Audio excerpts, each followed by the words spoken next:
Hello and welcome to VLearn, Virtual Learning Network. This is session 18 of Human Resource Management, Give and Take Collective Bargaining.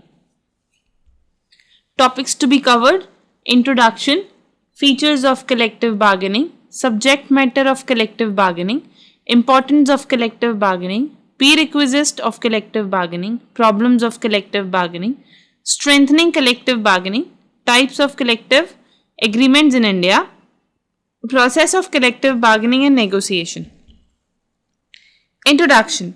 So what exactly are collective bargaining?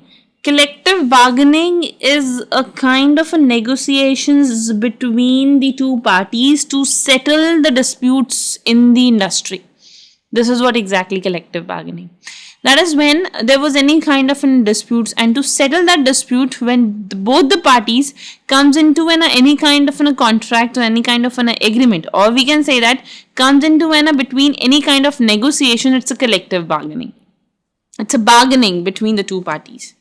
So that is why it's a process of negotiation between employers and a group of employees aimed at reaching the agreement that regulate the working conditions.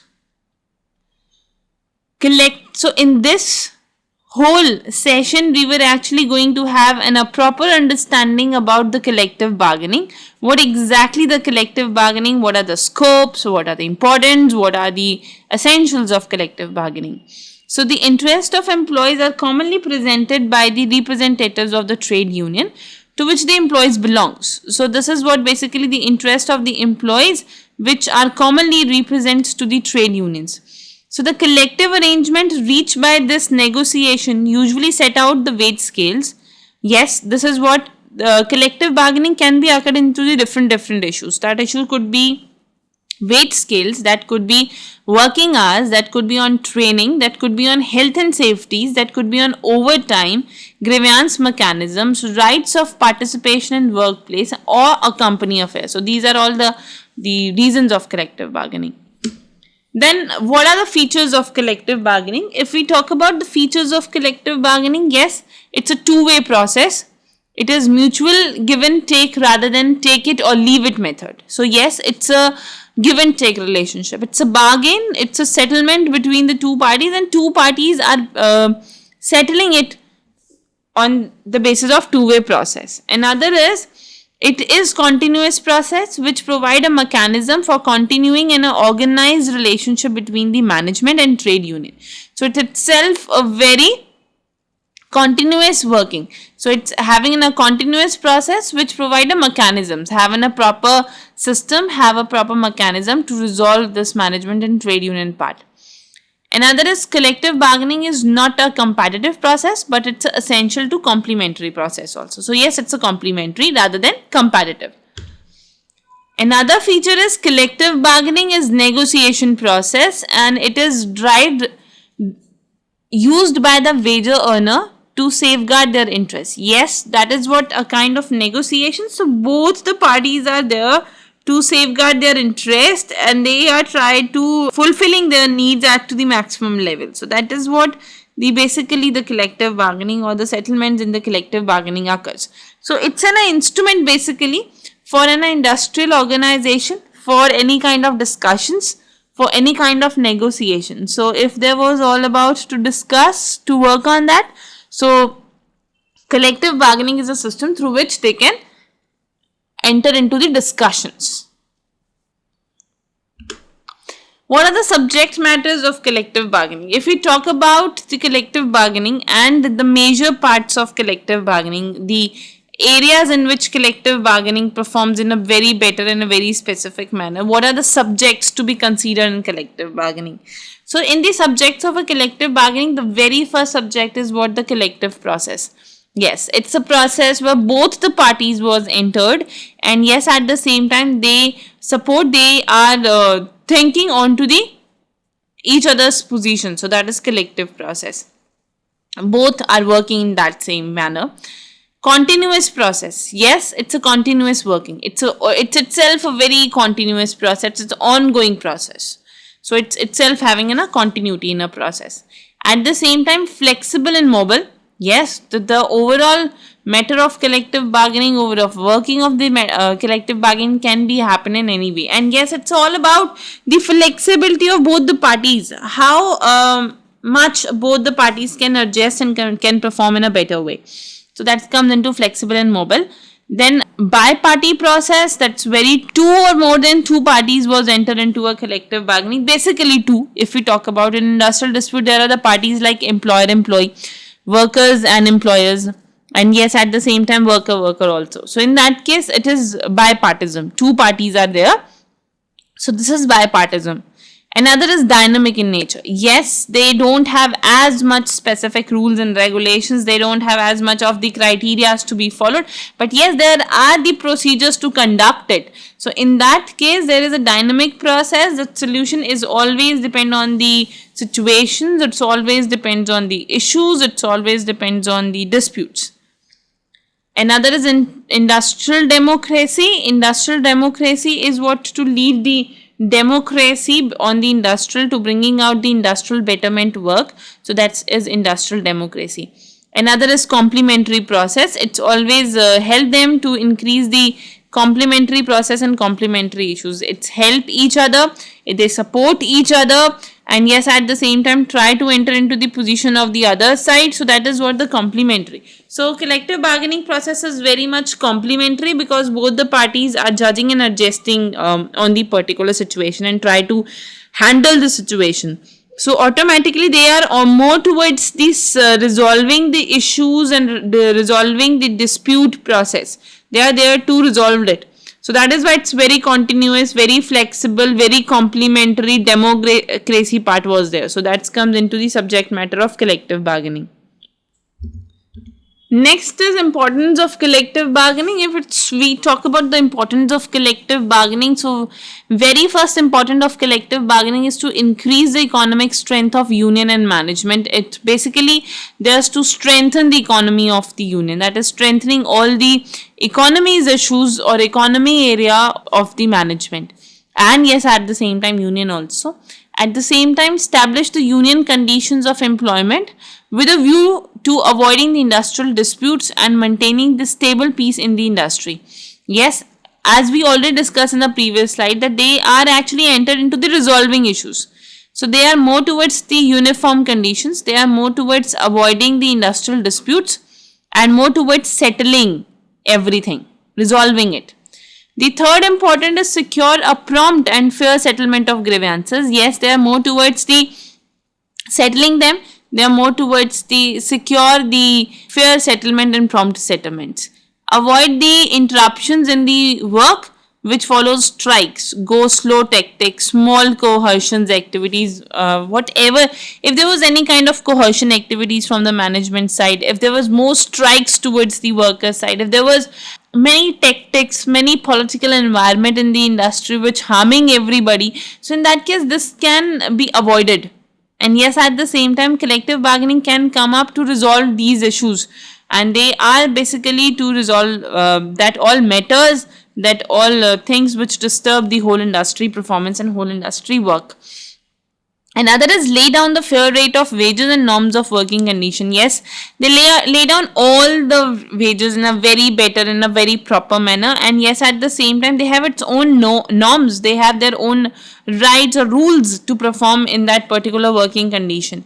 And achieve an efficient operations of the plant. Yes, to improve the efficiency also.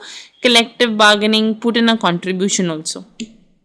Another is prompt and stable and prosperity of industry. Yes, they are basically into bringing out the prosperity, that is the settlements, stability in the industry, that is to solve all issues, bringing out prosperity. That is the another very big important in the collective bargaining. Another, it's provide a methods. Yes, they provide the norms, they provide all the regulations, that how we will going to conduct this, how we will going to manage it, how we will actually going to have a better solutions for that particular dispute. So that is conditions of employment of those who are directly concerned about them. So it provides a solution. Another is it's provide a solution to the problem of sickness in industry. and basically ensure the old age pension benefits and another fringe benefit. So they always there to resolve the solutions also if there was any pension issues, any benefits issues, any fringe benefits issues, or it's the issues of sicknesses. So that all comes into the another importance of collective bargaining. Then other, it provides a flexible means for the adjustment of wages and employment conditions to economy and technological changes in the industry. So it's always there to bringing out that much of flexibility in the wages if they want that flexibility. So this could be happened with the collective bargaining. So, and yes, if it's required economic change, technology change, so this all can happen with the collective bargaining rather coming into the any kind of conflicts or any kind of issues.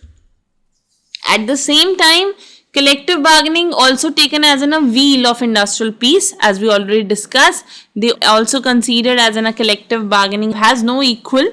That is what everybody is not into that stage, but yes, considered. So it is most important and significant aspect of the labor management relationship also. And yes, democratic principles also.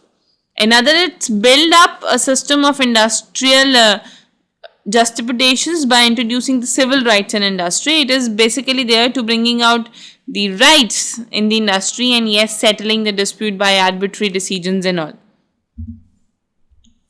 Now the prerequisite of collective bargaining. Yes, the areas, the factors which is concerned while entering into the collective bargaining, it's a prerequisite. That means all the things which are to be collected, which are to be considered while entering into the collective bargaining. So the very first the prerequisite is right to organize and right to collective bargaining. That is what to bringing out or to give them a right. Workers must aware about that yes, they have a right of a collective bargain. They have a right to manage or they have a right to speak out. So in that case, it is what the very big thing is to organize in a very proper manner. Organize everything, where to conduct, how to conduct, when to conduct, what are the parties who are entering into it, this kind of. That is right to organize. And yes, at the same time, they provide them, yes, they have a right to have a collective bargaining and to enter into the bargaining part. Another is strong and stable trade union.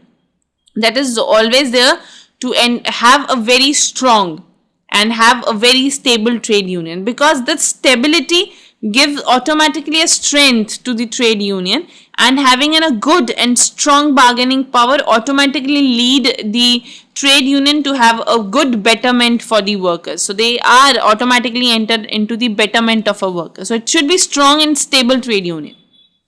Another prerequisite is reconciliation of the trade union. That is, yes, that is recognize them, understand them, what are the parties in the trade union, how strong they are.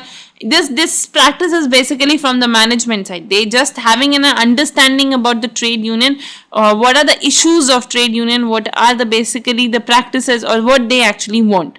So recognition of a trade union, because trade union is most of the cases are the party who rise up the issues. Another is attitude of employers and trade union also. Yes, bringing out the employer's attitude, bringing out the trade union part. That is bringing out positive attitude between both the parties. This positive attitude leads towards the settlement attitude, and settlement attitude always there to settle all the dispute in a very calm and very peaceful manner. If there was no as such attitude for a collective bargaining, if they don't have as such of understanding for collective bargaining, so automatically the things are not to the good side. It's always leads to the worst of the disputes. So it is always required to have that much of attitude, and it's not from the single party. Both the parties must have that much of attitude related to that concept. Another is suitable framework. Yes, use all the suitable framework, all the rules, all the better practices for the collective bargaining. So now next is problems of collective bargaining. Yes, this topic is basically raising the issues that what are the problems, what are the concerns arises in the collective bargaining, and it has to be taken care. The very first is management authorities and freedom are much more restricted by negotiated rules. That is, all the authorities, all the freedoms are must to be constructed, must to be performed. And yes, it is very much required that at the same time, it's not as to be restricted very much. If it's very restricted, so it's unable to be performed in a very appropriate sequence and an appropriate manner. Another is create a significant potential for the popularity between the employees and management. Yes, bringing out the polarization between the two parties. They are the extreme corners of the organization, so it's always required to be togetherness. So this is the biggest problem. They are not ready to come up together. Then other is disproportionate effect of relatively few active employees on a many in the bargaining units.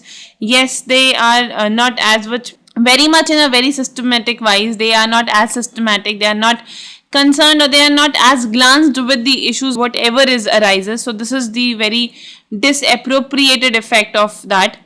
Another is increase the bureaucratization and requires the long term needed for the decisions making. Yes, biggest bureaucracy was there. Many paperwork is to be performed. They are the concerns of authorities was also there. What they think, what they feel, how they feel. This kind of a concern was there. So it is always required to increase the bureaucratization and require a long term needed of decisions making. Another is increase the participation by the external entities also. Yes, increase the participation also. Another is protect the status quo, thereby inhibiting the innovations and changes. Status quo, status criteria was many there. They are always concerned with the status, with the position, through which they are not as more innovative, or they are not as looking for the change, because they are more concerned with the status. So they are more protective towards that. That is the another problem.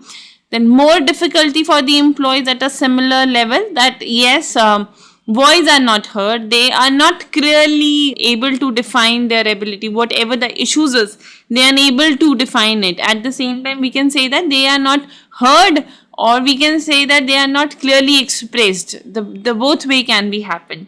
Another is higher management cost associated with negotiating and administrating the arrangement. This is what higher management always required to be very cost concerned. Negotiation or collective bargaining lead the cost and the time of management both. So they are more concerned. So in that case, they are not ready to waste their more time and cost. So this is another problem.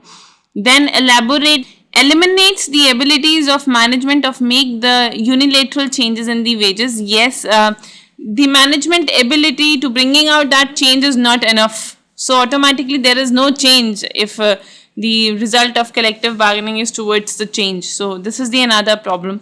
Another, restrict the management ability to deal directly with the employees. Yes, management itself not taken a step to discuss, to deal with the employees, to have that much concern over the employees part, or have a direct interactions with it. They always have an indirect interactions. They always have an indirect following. So that is related to the problems of collective bargaining.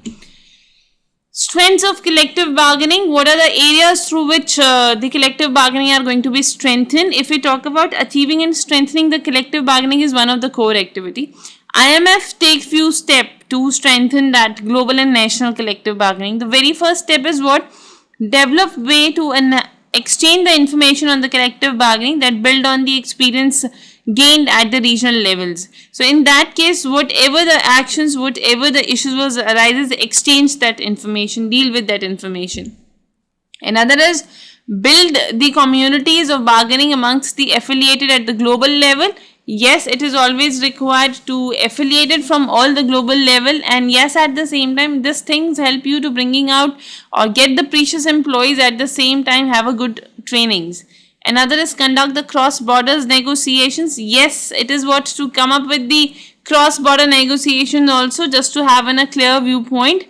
Then assess the affiliation in building and collective bargaining capacities also. Increase the collective bargaining, increase the role of capacity of collective bargaining also. Now, what are the types of agreements in the India, or we can say the type of collective bargainings in India? The very first type of collective bargaining is conjunctive and destructive bargaining.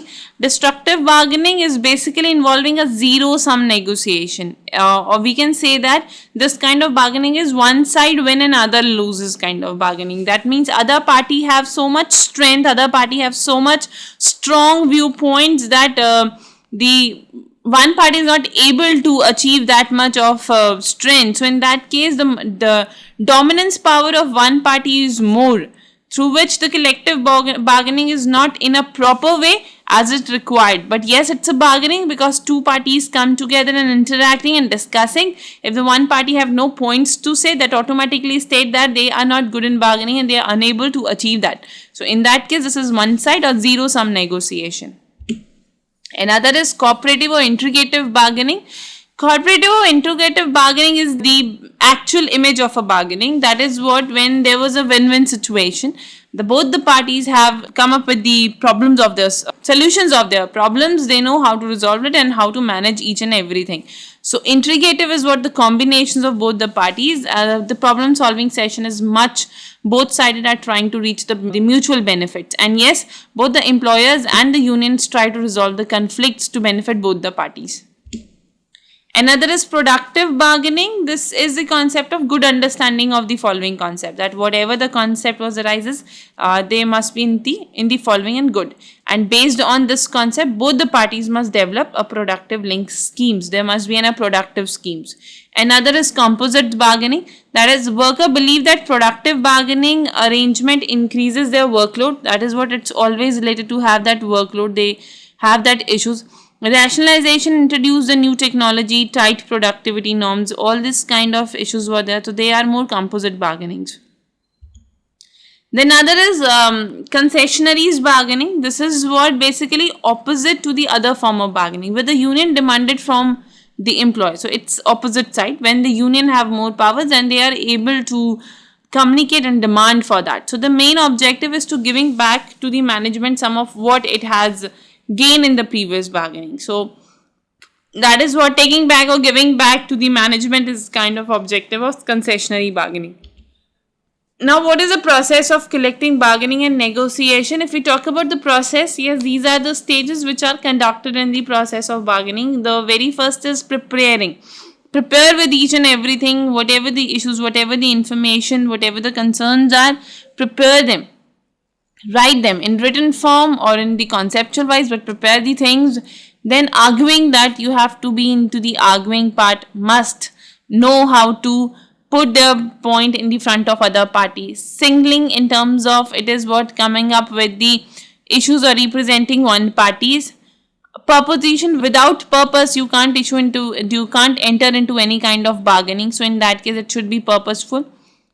Proper packaging in terms of it should be proper packaging of a concept or proper packaging of a word. It should be packaging. Another is bargaining. Finally, it is the stage where the bargaining is actually conducted and they are running towards the solution. So in that bargaining part, yes, it's closing one. When it's they were running towards the solution in a bargaining. So after closing, they were winding up that. So they closed that. Then finally agreeing it. So both the parties are required to agree on that now. So that comes into whole process: preparing, arguing, singling, proposing, packaging, bargaining, closing, and agreeing. So there are a few questions which you have to do it by yourself. Very first is, what is the collective bargaining? Discuss its importance. You have to discuss its importance and what exactly the collective bargaining. Another is, what are the types of collective bargaining? So you have to define all the 5 types of collective bargaining in it. So yes, this is all about for the today's session. We're winding up here. Thank you so much. Happy learning. We learn.